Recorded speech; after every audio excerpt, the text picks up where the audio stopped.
Hello and welcome back to another product research video. These are very helpful just because Amazon product research is the most difficult part for Amazon FBA, because if it's not done correctly, then everything is going to be much harder. So I have many of these videos. If you want extra help, there is a sheet down below that you can download and it will also help you out. So for now, let's just get into product research, and our goal is to at least be finding something that's making $5,000 a month. And then if you can do that 3 times, hopefully it gives you $15,000 a month, which is when you really begin to experience a more significant financial benefit. And $5,000 a month, even so, that really works out. So there's many different strategies. I'm going to be doing one of them today. I've showed this before, of course, because I think it's one of the top ones right now. However, you really should be watching these videos for a prolonged period of time, whether they're 10 minutes, 40 minutes, whether it's multiple 40-minute video or 30-minute videos, just because seeing somebody do it and just kind of watching them over their shoulder is going to help you narrow things down, and you can apply them to your other products that you find on Amazon, and you're going to remember that you heard something in a video and why this product is not good. Okay, so I'm in Helium 10 right now, and they have a lot of tools, and many people do use the black box method for their research. However, I'm going to make more videos about this later. I haven't done too many just because I think there's so many other ways how we can do this. And in this case, we're going to be starting with the Magnet 2 tool down here. And if it's your first time using Helium 10, you can use my discount. You can get 50% off the first month with the code Karina50. And if you put the code Karina10, you're going to get 10% off every single month, okay? So why are we in keyword research and trying to look for keywords if we're clearly trying to find a product? That's a very interesting question. But one thing people get wrong is when they do product research, they tend to lean towards more oversaturated markets, which means the words typically have a higher search volume. They have tremendous sales. Let's say the product is selling $30,000 a month, or actually not just the one product, but every single product in the first page, right? And that seems great. But unfortunately, that's going to be very hard to rank for. The reviews typically for those types of products are also higher, which is going to be difficult to compete with if you are just beginning and let's say have 10 reviews while everyone else are in the high hundreds or even high thousands or just 1,000. That's too much. And then you also have to think of, how am I going to rank this product? Amazon ranks people to the first page based on the volume of sales they are doing. So if everybody is doing $30,000 a month and you come there trying to launch, are you really going to hit those numbers and actually appear on the first page? That's going to be difficult. That is why we are in the keyword tool, because this is going to help us kind of narrow down the words, and we're going to try to look for those less competitive words that have less search volume.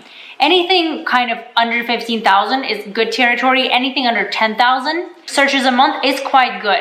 I know that might seem low and that sounds low. However, when you look at the sales and the sales are there, then there's nothing wrong with that. If the search volume is low, but the conversions and the revenue is there, then you just found yourself a less competitive market. So how do we do this tool? I like to put in kind of any random word, or maybe, through your other product research, you found a niche. And this is a really cool method because many people type in different words. So the chances of you finding the exact same product as everyone else is going to be very slim. Okay, I'm talking too much, so sometimes I have to take some deep breaths. So let's put in the word flower. I have some beautiful flowers over there, so kind of flower. Let's just put that in. Again, you can put on anything you want. Again, we're not going to be sourcing flowers. I'll show you how I really do this method. And by the way, if you're not part of my private label club, it is the original private label club that I created to help minimize these types of mistakes and to really focus on product research and also getting your products validated. I have a product research vault in there. I have an educational program which walks through the steps of Amazon A to Z. And I also have a product research validator where you submit a form answering several questions about your product, and me and my team look over it and get back to you with any red flags so you can really avoid these types of mistakes, okay? So flower, 20,000, not that much of a search volume. Actually, that's quite still not that bad. But we're really trying to avoid the high ones that are like 100,000 or 50,000. See, such as shower head. I don't know why that's ranking, but sometimes Magnet shows them to you. Do you hear that rain? It's pouring rain outside right now. I hope it doesn't interfere with the audio, but anyways, so shower head, Easter decorations, these are too broad. We're looking for the less competitive ones. And that is me kind of going down and seeing what comes up, right? Something very, very interesting. Fake plant, that's still a little too generic. Fresh flowers, silk, for example, silk flowers. What is a silk flower? Let's open this. Maybe this is an undiscovered niche. Obviously, you don't want to be selling real flowers, but something like this is interesting. And really take a look at the keywords and study them. So there's a lot of variations on this market, which will be difficult because you're not really sure what the customer wants, but let's just run the extension. So I suppose silk flowers is another word for fake flowers. Maybe these are made out of silk specifically. I'm not too certain. Oh my goodness. It sounds like an apocalypse out there. You hear that, right? Well, at least we can be cozy together. I actually do like the rain a lot. So it's cozy, but I just don't like being outside when it's raining. So let's take a look over here. So some sellers are getting quite good sales. So the sales are looking pretty good. They're a little bit on the high end. And if you cross-reference that with the reviews are a bit too high. I would ideally like to see more people in the lower hundreds and more people in the double digits. So because of that, I don't really like this market. So I'm gonna close out of it and see what other things come up. Rose gold to balloon garland. That's interesting, 13,000 searches. And it's definitely not a balloon, which would be an oversaturated market, but a balloon garland sounds interesting. I don't even know what it is. So that's kind of something like a balloon garland. And it's actually very pretty. Wow. So let's analyze this market. The reviews are looking, from gazing, they look a little high, and the market is a little bit diverse with all of the different colors. So when you're doing this, you would probably have to go after one thing. You can't do rainbow and then pink and then blue, kind of for all the different wants and needs. You're going to have to kind of stick to one and go for it. But with summertime, well, summertime's still in a while, but wintertime is coming to an end. And that means there's going to be more outdoors activities. It's possible that this market is going to be evolving a little bit more. I wish I could take a look at this faster, but it's loading a little bit slow. But I would really try to avoid markets where there's too much diversification, just because you never really know how to read the customer properly. So when they're trying to buy a rainbow garland, balloon garland, whatever this is called, and you only have a pink one, you would be missing out on some of the sales. Okay, I'm just gonna wait till this loads. So edit the waiting part out. Okay, so the internet finally cleared up so I can continue with product research. So I was running the market for balloon garland, and there's not much data that's popping up. I'm not exactly certain why. So this is interesting. So half of the data isn't pulling up. Let me actually run this again. But then the other half looked kind of stable. It looks like people are selling at least 10K of this or not a month. But yeah, it just looks like some of the data isn't here. What you can do is check back later. Sometimes the data readings are on different times, but it's kind of difficult to analyze this market. However, you can note that the reviews for this are quite lower, so we're getting closer to what we want. This could potentially be a good market. It's just a little bit hard to say with these NAs available. Let me just click into one of these. Maybe they're really new and they're not getting sales, but the ones that are getting, no, they have ratings. I guess it's just maybe the problem with the software right now. But anyways, you can see that we're getting a little bit closer just because the reviews are lower. And the sales look pretty stable for what we can see, right? 21,000, 10,000, 17,000. I mean, this is a high market, even though it has a search volume that is not 100,000, which most people think they need a really high search volume in order to do well. And the price actually isn't even that low. So usually for balloons, the prices are around $7, but right here you can see that they're even above 10, above 15. So this could potentially be a good market. The only issue is that there are different things popping up, and I like to stay wary of markets that are so diverse because it's hard to guess what the customer wants, right? They can want pink or blue, any of these, right? And some of them are a little different, but they do look quite beautiful, to be honest. Very, very beautiful. And this probably is going to pick up as time goes on because the warmer months of the year are coming. So as I was waiting for this to load with the bad internet, I came on another product called the flower wall.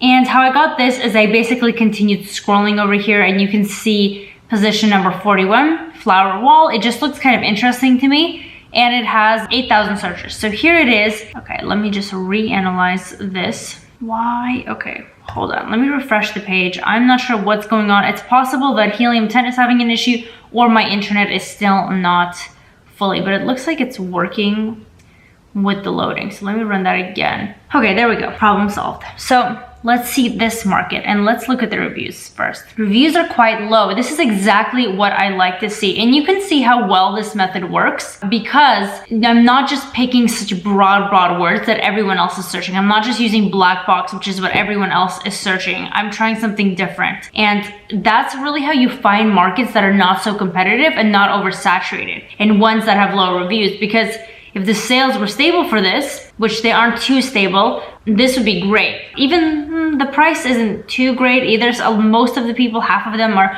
under $10. And also the revenue isn't really spread out evenly. You can see that this person, Sunny Glass, or Sunny something, is taking majority of the market with 109,000 worth of sales each month, and everyone else besides this one is kind of trailing along. So it looks like 2 people are doing well, everyone else isn't, and then a few people are doing well down here too. But it's not that stable. It's very sporadic, but you know, it's kind of hard to tell. In this, you'd have to analyze every single seller. Looks like there's a lot of sponsored ads. So with every single seller, you can kind of gauge and see what the customer likes more. But again, there's slight instability in this market, but another interesting product. So let's keep scrolling and see if we can find something even less competitive. White vase, Easter lights, hot summer nights, fake vines. That's interesting. Let's look at fake vines. Okay, something like this.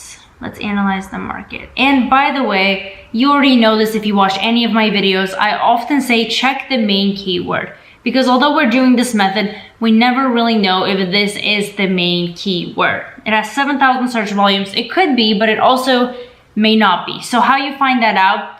Usually a dead giveaway is most of it will be in the title. If there's a certain phrase or word that's repeated over and over again in every single seller, that's probably the main keyword. But you always want to double check, and you can take the word fake vines and you can put it back into Magnet and sort it from highest to lowest and pick the word that's most specific to the product and not general enough to start getting you a bunch of other things such as gardening tools, right? Things like that. That would be a little bit too broad, but you want to find the most kind of specific word where when you click on it, all of page 1 is going to be that word and it's going to be specific to that product. So that's kind of how you find out. And every time you're seriously considering a product after checking the market, you definitely want to do that for every single product just to make sure you're analyzing the market for the right thing. So I don't know, the internet's still being a little bit sporadic. For me, again, I don't know if it's the internet or the software, because my internet seems to be okay, I guess, looks like Helium-10 is the one that's loading a little bit slow. So it's hard to fully analyze the markets, but so, I mean, I can't really see the data. These reviews are a little too high for now, but it looks like this market's definitely getting sales. I would assume that this market also has search volume from other words, such as, see, if you can even read the title, artificial hanging plants. This is artificial plastic, fake vine. So there's different words to describe this, and that's what keyword research comes in. Maybe I'll do a whole nother video based on that. But essentially what you want to keep doing is continuing to look through this and even go on the second page, the third page, and see what words come up there. And then you can run markets like that. If you're not finding anything, you can always type in a different word, or you can actually go to the storefronts of those sellers. Say there's a seller who's selling really well, you can go to his storefront and see if he's selling anything else that looks like it's making profit. And that's kind of how you go down the rabbit hole and continue looking for things. So this is page 2. Let's see, plant decor, spring garland, floral garland. I'm looking for something really specific. I don't like general things. Like fake roses would be interesting because it's very niche as well. So some people want that for projects and for their home. And I can anticipate people wanting different types. So let's quickly run the extension on this. People are into flowers right now. It seems like people are getting a lot of sales based on plants. But do you see how the search volume seems low, but there's people doing 4,000, 9,000, or a little bit under 10,000. See, 55 reviews doing $9,000 in sales. Just this one as an example.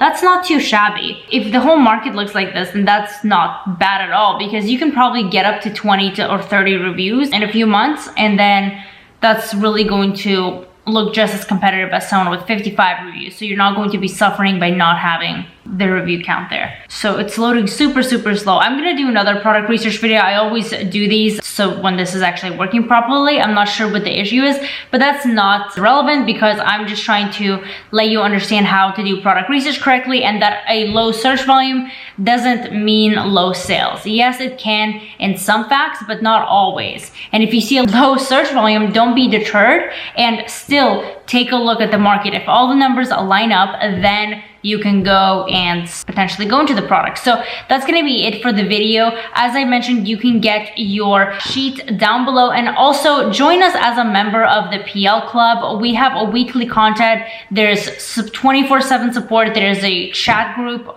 on the phone, so you can ask any questions there. I'm always responsive, and you get a product research validator, which access to the forum, so you can see if your products are good or not. Anyways, thanks for watching. I will see you in my next video.